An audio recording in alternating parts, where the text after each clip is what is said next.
Že je tukaj Valentin. Tokrat bom govoril o osebnostni rasti in o mojih izkušnjah v zvezi s tem. Pred približno 15 leti sem začel ugotavljati, zakaj obstajajo v mojem življenju določeni konfliktni odnosi z našimi družinskimi člani, v partnerskem odnosu lastnem,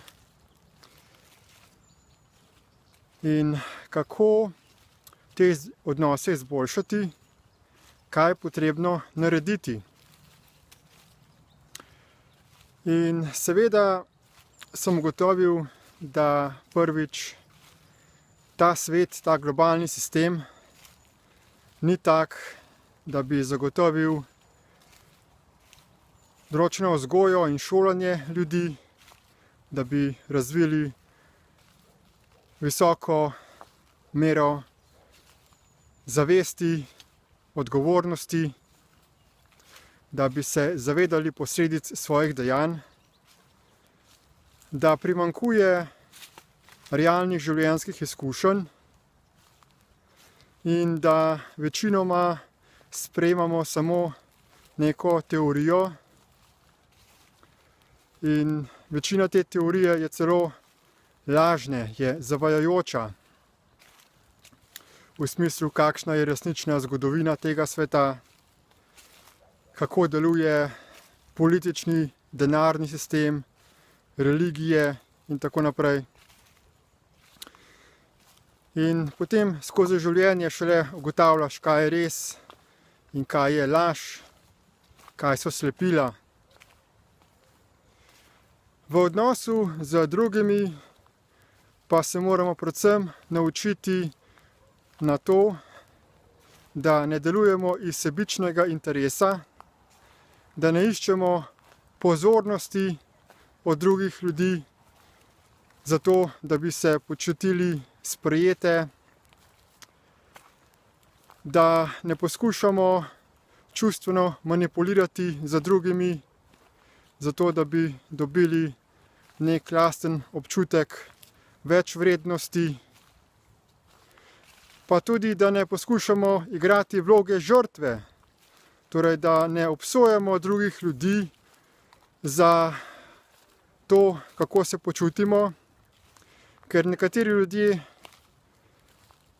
so se naučili ravno te strategije preživetja, ko raje obtožujejo druge, kažejo samo na slabe stvari na tem svetu, zato da bi potem jih drugi trepljali po ramenih in jim rekli: ja, res je, ta svet je grd, težaven in povsem upravičeno je, če trpiš in se počutiš, kot da si v vlogi nekega mučenika. Skratka, tako ena kot druga skrajnost določenih vedenjskih vzorcev in osebnosti, ki smo si jih zgradili, so lahko nepodporne. In tisto, kar sem ugotovil, da nas lahko med sabo poveže, je samo to, da obravnavamo drug drugega kot enakovredne žive bitja, da takoj, ko v sebi začutimo, da se nam proizvede neka čustvena reakcija, ne glede na to, ali so to pozitivna ali negativna čustva, da prevzamemo odgovornost za to reakcijo, da pogledamo, kakšno nerealno prepričanje se je v naši glavi pojavilo, da je to reakcijo povzročilo. In hitrost osebne rasti je tudi povezana z okolico, v kateri smo. Marsikdo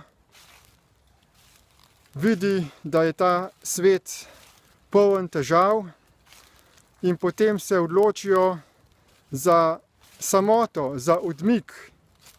Se rečejo, ne bom sodeloval v tem škodoželjnem, družbenem, ekonomskem sistemu, šel bom na svoje in živel odmaknjeno samotarsko življenje, ki bo meni všeč.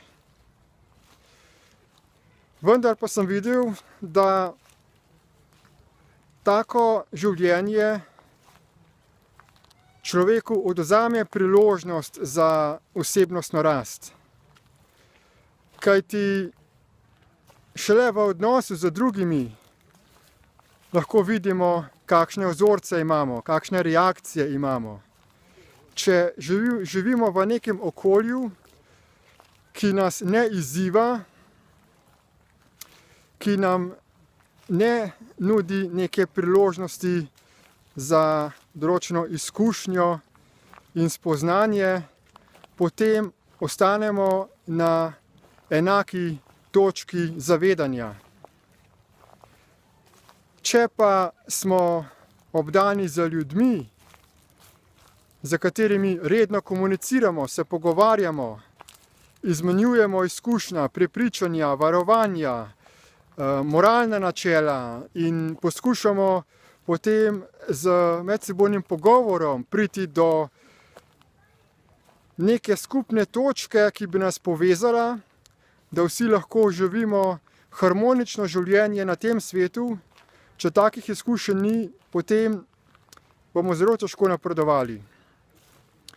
Zato vsakemu predlagam, da se druži z številnimi ljudmi, da posluša različne življenjske zgodbe, da posluša različne poglede na svet, različna mnenja in potem na ta način ugotavlja, kaj je najboljše za vse.